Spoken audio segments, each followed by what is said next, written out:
السلام عليكم ورحمة الله وبركاته. مرحبا بكم في قناة ومضة البيوت. إن شاء الله في هذا الفيديو اللي خاص بفقرة الطبخ إن شاء الله نشارك معكم هذه الوصفة اللي هي وصفة فخاد الدجاج بالخضر في الفرن. إن شاء الله نمشيو للمقادير. المقادير إن شاء الله كاين هاد نص حامضة معصرة، عندنا ديال قزبر ومعدنوس، وعندنا جوج خيزويات يعني جزر جوج محكوكين مبشورين، عندنا واحد الكوسه او القرع الاخضر او الكورجيت يعني محكوك وحده محكوكه، وجوج ديال الخيزو، عندنا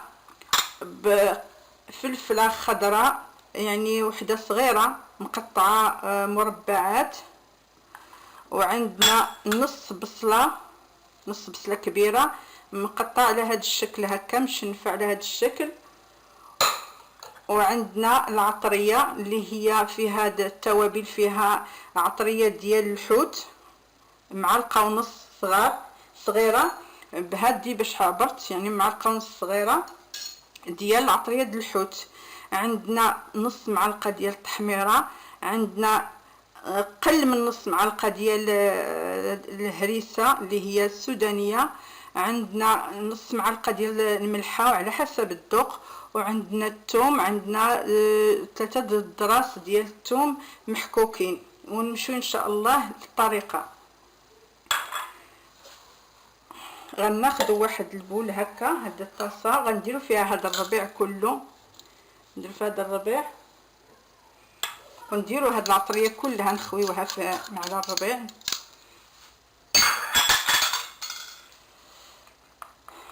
نسيت ما نقول لكم الزيت يعني 80 مليلتر ديال الزيت اللي هي 4 كاس او ثلث تقريبا 4 وشي شويه ديال الزيت البلديه. غنديروا هاد الحامضه حتى هي، وغادي نبداو نخلطوا هاد الخليط كله يتخلط.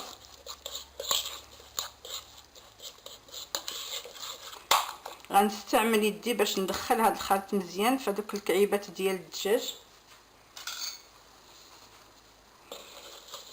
بسم الله توكلت على الله.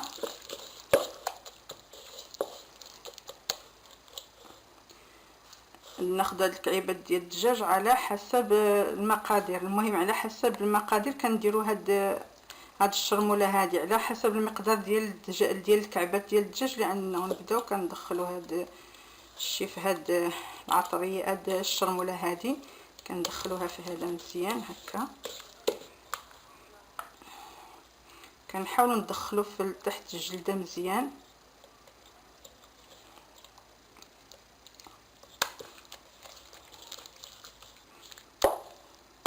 هيا دابا هادي كنخليوها كتترقد في هاد الشرموله مده نص ساعه حتى لساعه الا ربع، عاد كنمشيو للطريقه الاخرى باش ندخلوها في الفران ان شاء الله.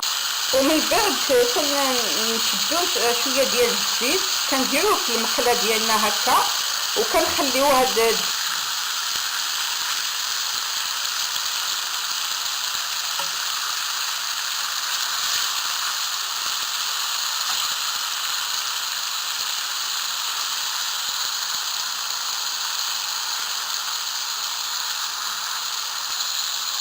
ها هو كيتقلى يتحمر شويه مزيان، كيتقلى يتحمر شويه مزيان هذا الجناب كلهم، يعني كنبقى كنقلب فيه هو كيتحمر شويه، عاد المهم يتبدل له شويه ديالو ويدخل فيه هذاك العطريه ديالو مزيان، لان غيكمل الطياب ديالي ان شاء الله غيكملو في الفران. ودابا كنشدو واحد المول اللي غيدخل الفران ان شاء الله، غنديرو فيه البصله هي الاولى، كنقادو فيه البصله بحال هذا الشكل هكا، نسرحوها، كنديرو الخيزو،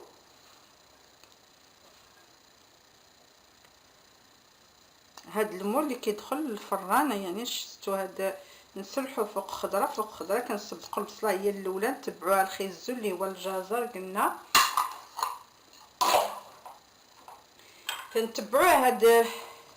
من بعد منها كنديروا هاد الفلفله اللي قطعناها رقيقه بهذا الشكل هذا،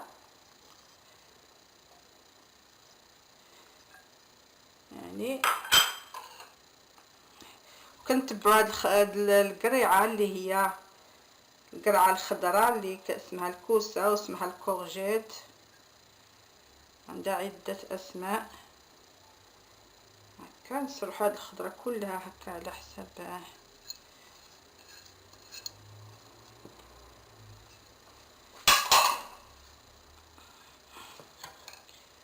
صيبه بحال هكا.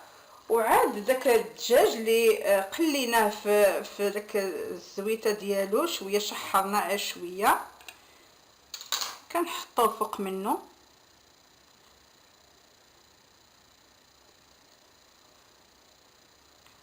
نحطو بحال هكا باش كيشد الطياب ديالو.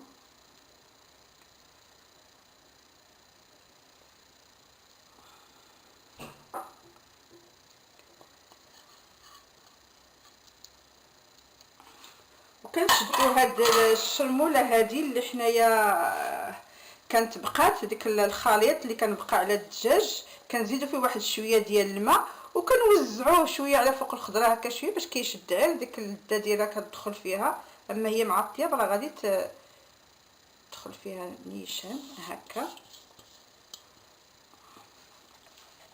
ودابا غنديوه ان شاء الله للفران، ندخلوه للفران حتى يطيب ويتحمر من الفوق ونوريكم الطبق النهائي.